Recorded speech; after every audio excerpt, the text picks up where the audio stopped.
Assalamualaikum warahmatullahi wabarakatuh. Perkenalkan, nama saya Aisyah Fitriana dari Fakultas Ekonomi dan Bisnis, jurusan Ekonomi Pembangunan, Universitas Islam Negeri Syarif Hidayatullah, Jakarta. Di sini saya akan memaparkan materi tentang solusi keuangan ideal di masa new normal.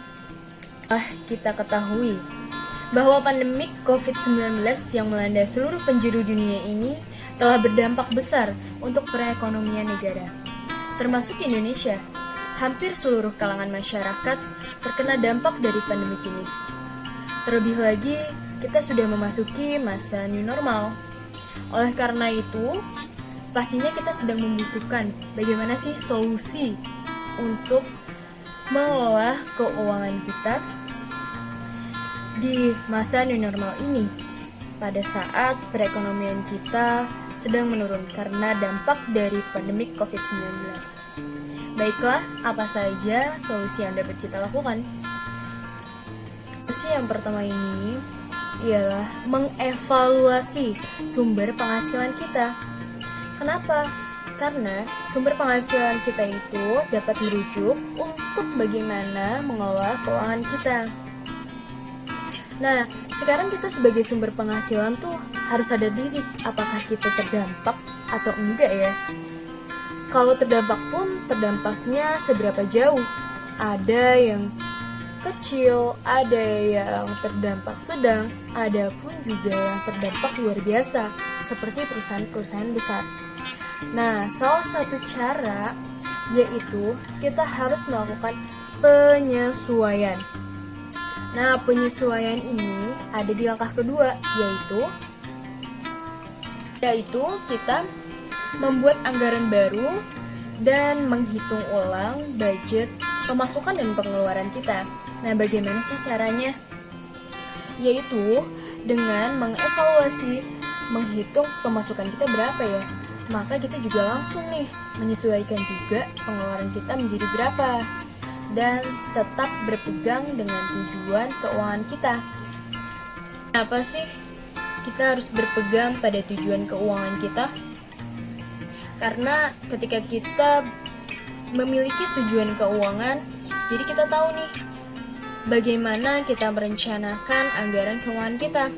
Nah, di era masa new normal ini, kita mempunyai anggaran yang ideal untuk masa new normal ini, yang dengan anggaran sederhana, yaitu terbagi menjadi 3. Apa saja?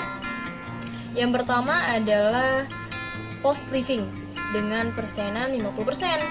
Nah, yang kedua itu ada saving dengan 30%, dan yang ketiga itu adalah post playing. Nah, yang pertama ini adalah post living, post untuk biaya kehidupan kita yang memang tidak bisa dinegosiasi lagi, yang harus tetap ada, yang harus kita butuhkan. Nah, yang kedua ini ada saving. Sebisa mungkin kita coba alokasiin untuk dana cadangan dan untuk berinvestasi untuk jangka panjang. Nah, yang ketiga ini adalah playing, sekitar 20%. Idealnya 50, 30, 20 ini kalau belum bisa ya udah gak apa-apa. Tetapi tiga-tiganya ini sebisa mungkin harus tetap ada. Kalau kita bisa mengatur kebiasaan baik kita untuk uang, maka 3 ini wajib kita kelola, wajib untuk ada. Tinggal persentasenya bisa berubah-ubah. Kalau misalnya saat ini belum bisa ideal, maka kelamaan akan menuju ideal kok. Ya, nah yang ketiga ini adalah mengelola kewajiban atau evaluasi kewajiban. Idealnya kewajiban cicilan itu maksimal 30% dari pemasukan kita. Nah, di masa seperti ini pasti banyak kan berkurangnya pemasukan kita. Tetapi jika masih ada pemasukan, usahakan wajib membayar kewajiban tersebut. Jangan tidak membayar kewajiban sama sekali ya. Pentingnya dana darurat. Kondisi yang butuh dana darurat itu sebenarnya ada beberapa, yaitu pertama, hilangnya pekerjaan dan masih ada tagihan rutin bulanan. atau cicilan. Yang kedua itu perawatan yang tidak ditanggung asuransi kesehatan atau BPJS. Yang ketiga alat transportasi rusak, terus ada musibah keluarga, kecelakaan, dan bencana alam. Nah, setelah kita mempersiapkan dana darurat, kita baru nih bisa mempersiapkan untuk berinvestasi. Bukan malah sebaliknya, bukan berinvestasi dulu, baru dana darurat. Karena yang terpenting itu ialah dana darurat terlebih dahulu. Tuh. Nah, berinvestasi di masa pandemi ini apakah masih sangat penting? Loh ya, sangat penting. Mau kata pandemi ya tetap aja sampai masa depan nanti barangkali saja ada kenaikan harga atau disebut dengan inflasi. Kemudian adanya kebutuhan di masa depan yang mungkin belum kita ketahui kebutuhan apa saja yang akan kita butuhkan. Lalu pastinya kita mengharapkan dong untuk potensi penambahan penghasilan dalam investasi ini. Nah, pada saat berinvestasi, yang paling bagus adalah disesuaikan dengan tujuan keuangan kita atau anggaran kita masing-masing. Oke. Baik, kesimpulan yang dapat saya tarik dari tema ini adalah yang pertama adalah mengevaluasi pemasukan kita dengan cara menyesuaikan di era new normal ini.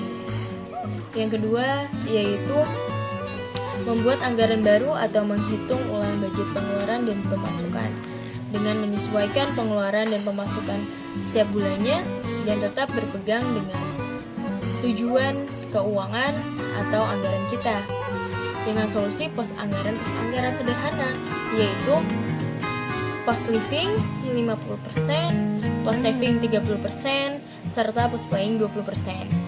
Nah, yang ketiga ini mengelola kewajiban atau evaluasi kewajiban.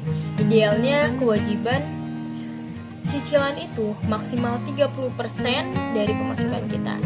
Nah, yang keempat ini adalah pentingnya dana darurat. Yang kelima adalah berinvestasi di masa pandemi ini. Kenapa? Karena dengan berinvestasi kita akan mempersiapkan tabungan jangka panjang untuk masa depan nanti. Baik, itu saja yang dapat saya sampaikan. Sebelumnya mohon maaf apabila ada perkataan yang salah. Wabillahi taufiq wal hidayah. Wassalamualaikum warahmatullahi wabarakatuh.